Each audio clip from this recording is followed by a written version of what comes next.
great dancer. She had like we all got along, and so we thought, okay, next step, while looking for a new member, we were working towards finishing For You again. And then we found another member. I heard her voice and I was just so happy, and we decided to proceed from there. But at the same time as that, when we were trying to get the 4 of us to meet up, we were having a lot of scheduling conflicts. It was just around the time when school was really starting to pick up.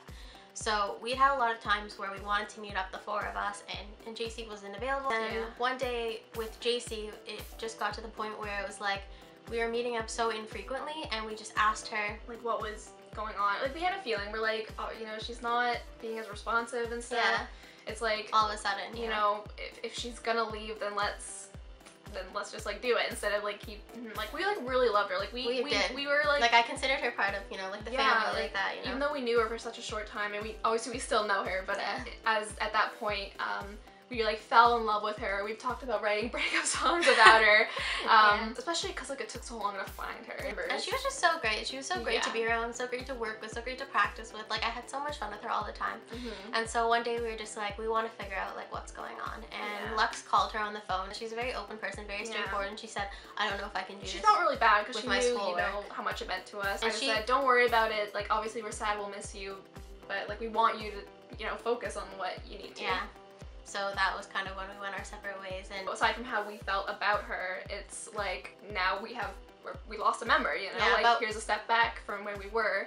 But then we had the exciting, we had Elle. We still felt like we had 3 members. So, and 3 members we always thought was workable. 2 is not a group. Yeah, 2 is a duo.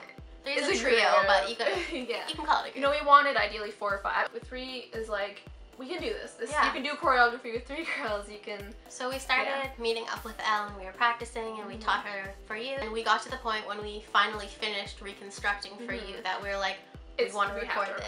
So we actually did end up recording the song. It was the 3 of us, and we had this song now, and we had a performance version of the song, and Lux and I actually worked together to make choreography for the song. So when we had that already, we contacted Pop Goes the World because we noticed that they didn't have a performer for one of the months of their parties, and I said, you know what, guys, let's do this. Yeah. Let's book this show. So I contacted them, and they said, yeah, like go for it, let's do it. So we had a set that was covers, and then we decided we were gonna debut our original song. Yeah.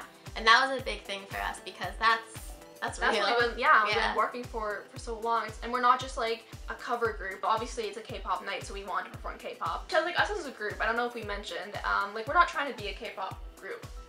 What we want to do is like be a North American, or I guess just a global girl group, but like take the ideas from K-pop. Because there's a lot of things in the K-pop industry that are really amazing. It's a different type of music, it's a different type of image, it's a different type of entertainment, different performances, and so everything. What we wanted to do is to take the best of both worlds and combine them into one, and just kind of make something new that hadn't been seen here before. And that was our goal, was starting Bandit. Yeah, we worked really hard on that, and we worked like a month nearly. Like we worked about 8 hours a day practicing every day, and Elle as well wasn't as trained in dance as she was necessarily like vocals. a singer. So it was hard, all of us working together, and you know, we tried to like really help each other, you know, like let every bit of us that's good shine. Yeah, and really play off each other. And I think the dynamic worked really well, and I remember just so many moments of just seeing us working together and being like, wow, this is like the dream. Yeah, it felt very like real finally, because you know, we'd waited so long to meet members and have our music, and it was done, and we had a member, and it was great. Like, here's like we can perform here.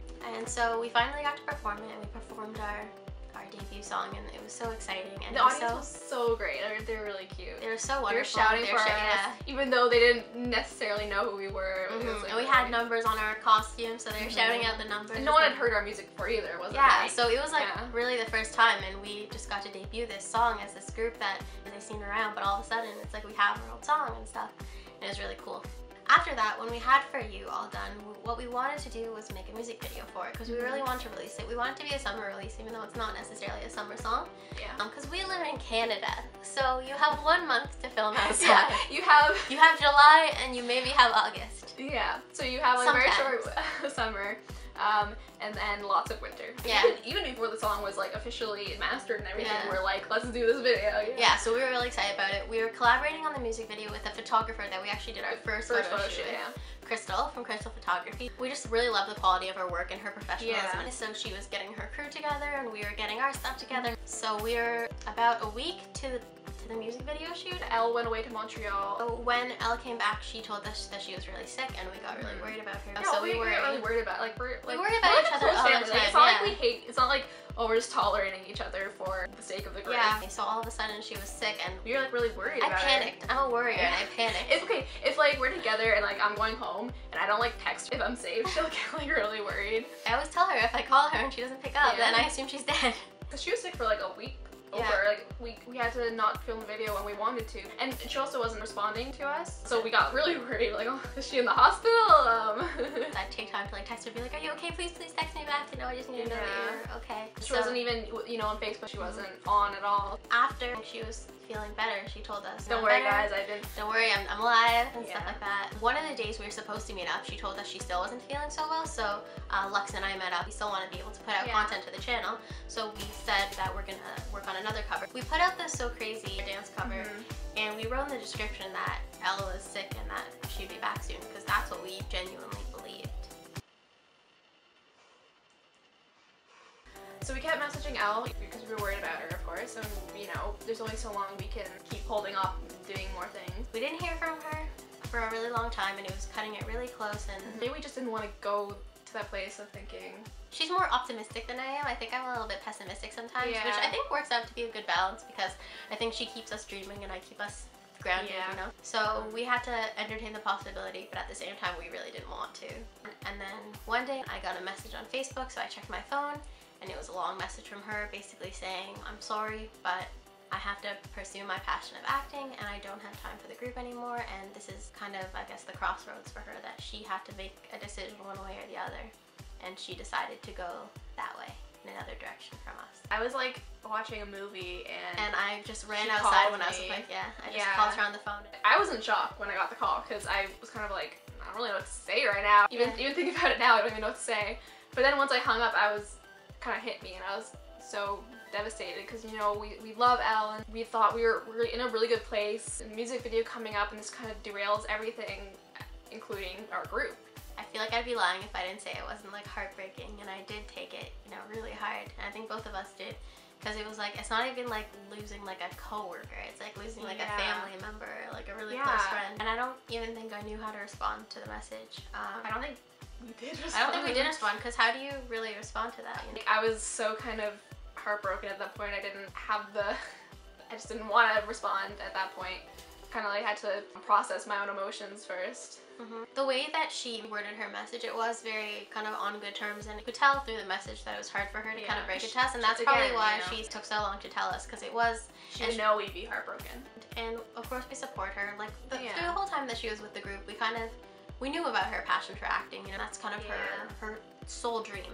So of course, since we're following our dream, we understand. We want her to follow her dreams. At the time, like, I felt devastated. I thought to myself, like, how many times can you just like be torn down before you just don't get back up again? I honestly thought to myself for like a lot of time, I'm like, is this where we give up? Is this the point where we just say we're done? But it's hard, because it's like we put so much time, effort. You know, it's nice being a part of something and working hard, like working really hard towards something that you want. Even though we didn't achieve any degree of recognition or anything like that, you know, we were at that place where we were working hard, and it was feeling like the rewards were, things were actually coming out of what we were doing. And like that we felt good about the work we were doing. After, you know, being down about it for maybe a couple of days, we realized we can't take this as something to knock us down, you know, to be like, oh, this is the end. It's just kind of another setback. We know what we want, and we know what we want to work towards, and we know what we want to achieve, and that's not something that we're willing to give up on, and that's not something we want to give up on. I believe in us, and there's people that believe in us and support us, and that's all we really need, and I think that's all we really want. So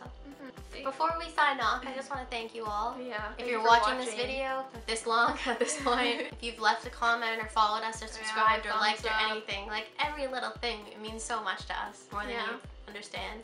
We appreciate it so much. So thank you for listening to our story. We hope to see you soon. If you want to subscribe, we're going to continue to put up things, and I think you'll really enjoy continuing to watch us grow. So we hope you'll stick with us through this journey. Yes. So thank you. Bye.